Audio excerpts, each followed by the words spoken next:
Breaking news. Putin has humiliated and driven out of Russia its own creative elite.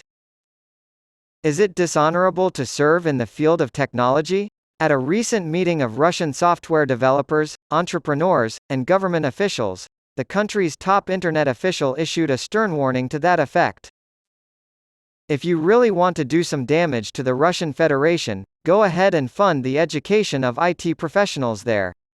Dmitry Marinichev said as much at a 2015 October Civic Chamber event.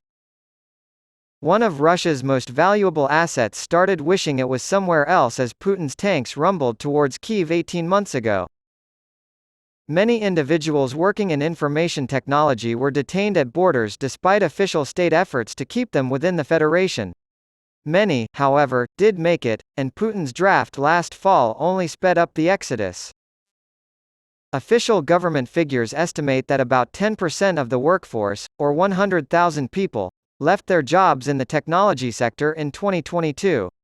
While Mr. Marinichev articulated this policy in 2015, the underlying trend had already been in motion for some time. But to dispel all doubt, he went even further. First the army invades, then the traders, and finally the state and the market. It can only be done in that fashion, he told Novaya Gazeta, an independent newspaper that went out of business after the invasion of Ukraine.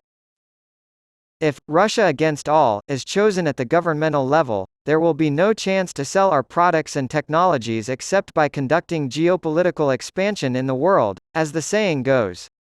Then, as Marinichev put it, there's no point in fostering the technological sector.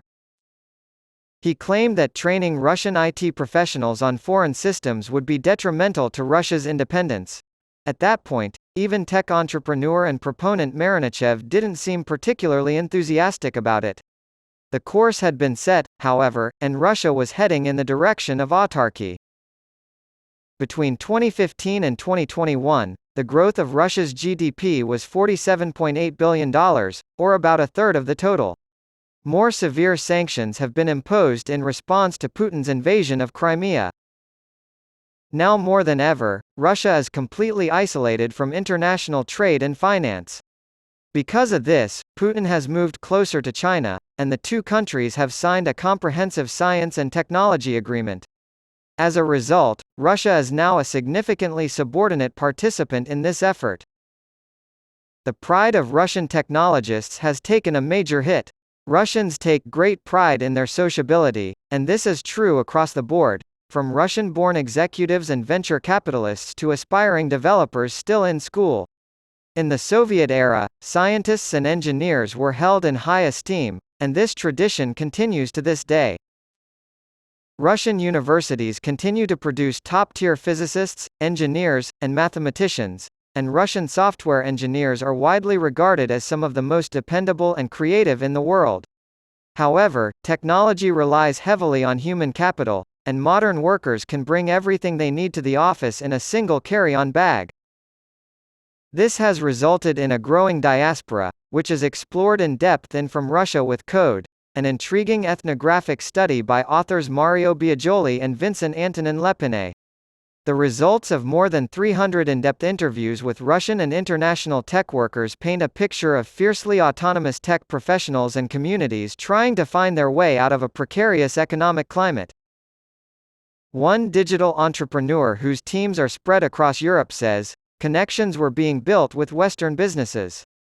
When it comes to exporting business norms and law, the evolution of digital services generally made it much easier. But gangsterism on the state level was always present.